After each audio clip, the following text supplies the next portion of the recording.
இன்னைக்கு என்ன சமைக்க போறோம்னா சூப்பரான ஒரு டிஃப்ரெண்டான ஸ்டைலில் எக் கிரேவி தான் பண்ண போகிறோம்.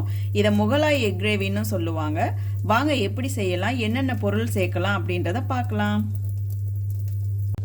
2 மீடியம் சைஸ் வெங்காயம், 5-6 பூண்டு பல்லு, கொஞ்சமாக இஞ்சி, 6 முந்திரி, 4 பச்சை மிளகாய், இது எல்லாத்தையும் ஃபைன் பேஸ்ட்டாக அரைச்சி எடுத்துக்கலாம்.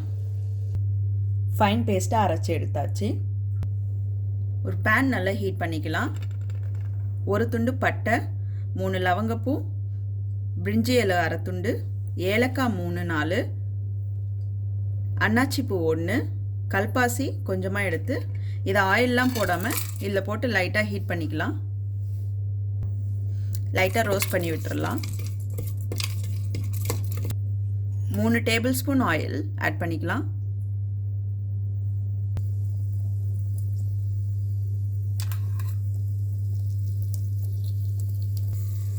எண்ணெய் நல்லா ஹீட் ஆயிடுச்சு. அரைச்சி வச்சிருக்க பேஸ்ட்டை ஆட் பண்ணிக்கலாம். ஃபுல்லாக ஆட் பண்ணியாச்சு. லைட்டாக இதில் தண்ணி கலந்து ஆட் பண்ணி ஊற்றிக்கலாம். இப்போ மீடியம் ஹீட்லேயே வச்சு நல்லா வதக்கி விடலாம். அப்போ தான் மசாலா வாசனை எல்லாம் போகும், பச்சை வாசனை எல்லாம் போய் நமக்கு நல்லா வரும். 5 to 10 மினிட்ஸ் நல்லா வதங்கட்டும். இது 5 to 10 மினிட்ஸ் ஆயிடுச்சு. இப்போ மஞ்சத்தூள் 1/4 டேபிள் ஸ்பூன், உப்பு தேவையான அளவு, பெப்பர் மிளகுத்தூள் 1/2 tablespoon, chicken masala 1 tablespoon, garam masala 1/2 tablespoon. நல்லா கிளறி விட்டுக்கலாம் எல்லாத்தையும். மசாலா வாசனை எல்லாம் போகட்டும், அந்த அளவுக்கு வதக்கிக்கலாம். நல்லா எண்ணெய் எல்லாம் பிரிஞ்சு வர ஆரம்பிச்சிருச்சு. இந்த ஸ்டேஜில் தயிர் வந்து ஒரு 5 டேபிள் ஸ்பூன் அளவுக்கு நான் ஆட் பண்ணுறேன்.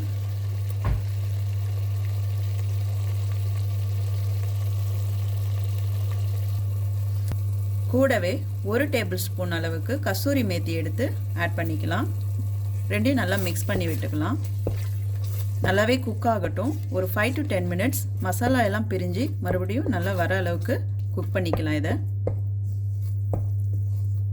தண்ணி 1/2 கிளாஸ் அளவுக்கு ஆட் பண்ணிக்கலாம். இந்த மசாலா எல்லாம் நல்லா கலந்து வேகட்டும். 5 to 10 மினிட்ஸ் ஆகட்டும். இப்போ இது ரெடி ஆகிறதுக்குள்ளே நம்ம தேவையான முட்டை, அதோட மசாலா எல்லாத்தையுமே ரெடி பண்ணிக்கலாம். இப்போ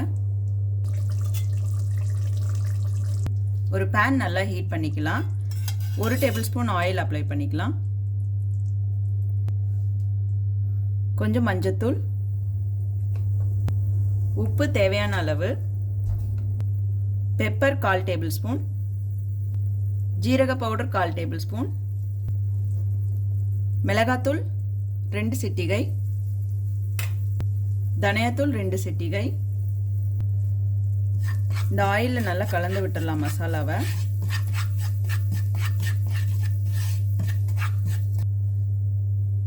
நாலு முட்டையை வேக வச்சு லைட்டாக எல்லா பக்கமும் கீரல் இந்த மாதிரி போட்டிருக்கேன். கத்தியில் வந்து லைட்டாக இந்த மாதிரி கட் பண்ணி விட்டுக்கலாம். இப்போ இது கூட ஆட் பண்ணிக்கலாம். இந்த மசாலா நல்லா மிக்ஸ் ஆகிற மாதிரி ஒரு 5 மினிட்ஸ் நல்லா கலந்து ரோஸ்ட் ஆகட்டும். இதுலேயே முட்டை வந்து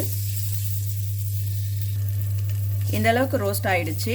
இதை எடுத்து தனியாக வேறு பிளேட்டில் மாற்றி வச்சுக்கலாம். இப்போ எண்ணெய் எல்லாம் பிரிஞ்சு மேலே வர ஆரம்பிச்சிருச்சு. இந்த ஸ்டேஜில் ரெடி பண்ணி வச்சுருக்க முட்டையை வந்து இதில் போட்டுடலாம்.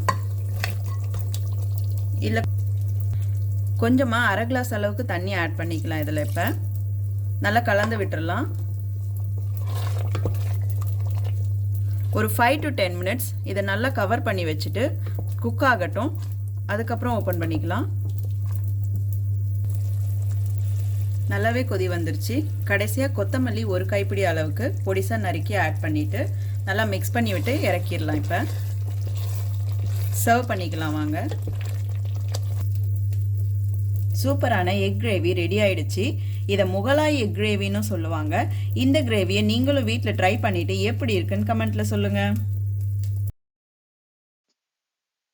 இந்த வீடியோ உங்களுக்கு பிடிச்சிருந்ததுன்னா எங்க சேனலை சப்ஸ்கிரைப் பண்ணுங்க, லைக் பண்ணுங்க, கமெண்ட் பண்ணுங்க, உங்க ஃப்ரெண்ட்ஸுக்கும் ஷேர் பண்ணுங்க.